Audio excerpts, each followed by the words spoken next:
Interviewing can be really tough, but it doesn't have to be. You can set yourself up for success when you interview someone for a story by just staying with 3 very simple rules I'm going to share with you over just a few minutes, starting right now. What is up? My name is Josh Helmuth. I've been in broadcasting for more than 12 years. I'm an anchor right now for Good Morning Colorado. Love my job. And if you'd like to learn how to advance your career, be awesome at broadcasting, maybe see some behind the scenes type stuff, just like the video below and hit the subscribe button. All right, so several years ago, I ran across this article that Poynter Institute put out covering this guy named John Sawatsky. Or is it Sawatsky?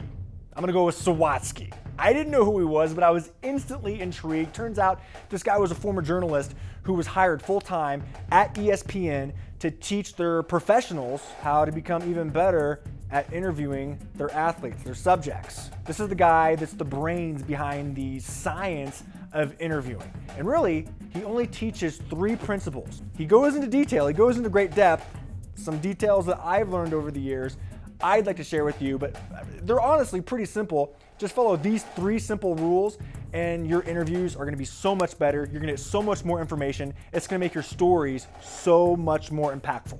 Essentially, questions should be open, they should be neutral, and they should be lean. Okay, so what do I mean by that? Open simply means that questions can't be answered with a yes or a no. You should always start a question with a who, what, when, where, why, how. Did I get that right? Who, what, when, where, why, how? For example, did you take money to play for the Florida Gators? Well, of course, they're gonna say no. But word it like this, why is Outside the Lines reporting that a booster gave you money to play for the Florida Gators? Well, more detailed question, but also you started with a why, and they're gonna be forced to give you more detailed answer. Neutral questions are questions that avoid distractive language, language that Sawatsky calls charged words or trigger words. Essentially, trigger words can set someone off. You don't want them to create a reaction, you don't want them to be defensive. For example, 20 years ago, even 5 years ago, you wouldn't ask Pete Rose, so what's it like to be a gambler? Considering Pete Rose denied most of his entire adult life that he ever gambled on baseball, you can be sure that calling him a gambler would set him off. And also that means avoiding any hyperbole, so you wouldn't go to the Cavaliers locker room 10 years ago and say, hey, Zydrunas Ilgauskas, what's it like to be a living legend?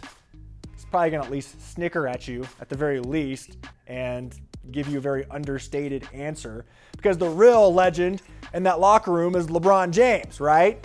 Unless you're from Eastern Europe or you really idolize anyone over 7 feet 3 inches tall, you should probably only call a legend to someone who's, well, actually a legend. Maybe his name is Legend, I don't know.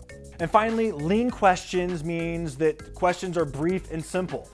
When it comes to interviewing, less is more. Shorter questions can be a lot more powerful. For instance, don't ask double-barreled questions. Doing so just gives power to the person you're trying to interview. Not only is it confusing, but it actually gives control to the other person. For example, you wouldn't go to a winning hockey goalie after a game and say, Jordan Binnington, hey, you beat your former coach tonight, you stopped 45 shots on goal, and you proposed to your girlfriend on the ice after the game. What was all that like? He's gonna choose one of those if you're lucky, ignore the others, and then you'll probably, because it's so confusing, it's so loaded with so many questions, you'll probably just get a really distracted, unfocused answer. And also, don't tell them something you already know. For instance, you got arrested last time you were playing in New York City. What's it like to be back in New York?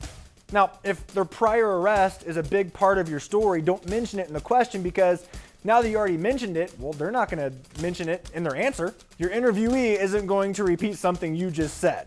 And don't give remarks. Don't start a question with a statement. Something else is wrong with that previous question, the example I just gave. But here's another example. Hey, Phil Jackson, your team's in the toilet.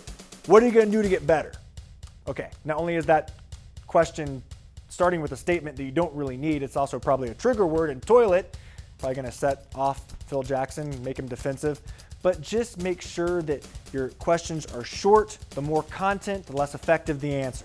And that's it. Remember those 3 rules and your interviews are gonna be so much better, your stories are gonna be so much better. Remember, all questions should be open, they should be lean, they should be neutral. If you stick to those 3 principles, you're gonna be a much better reporter, a much better journalist because of it.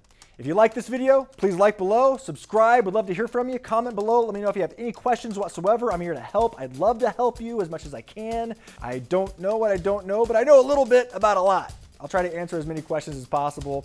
And if you want to learn how to become a better broadcaster by finding a better job, maybe you want to put together a better reel to find that better job, you can click on those links on this screen right now as well. And remember, let's lift each other up. Let's be atypical.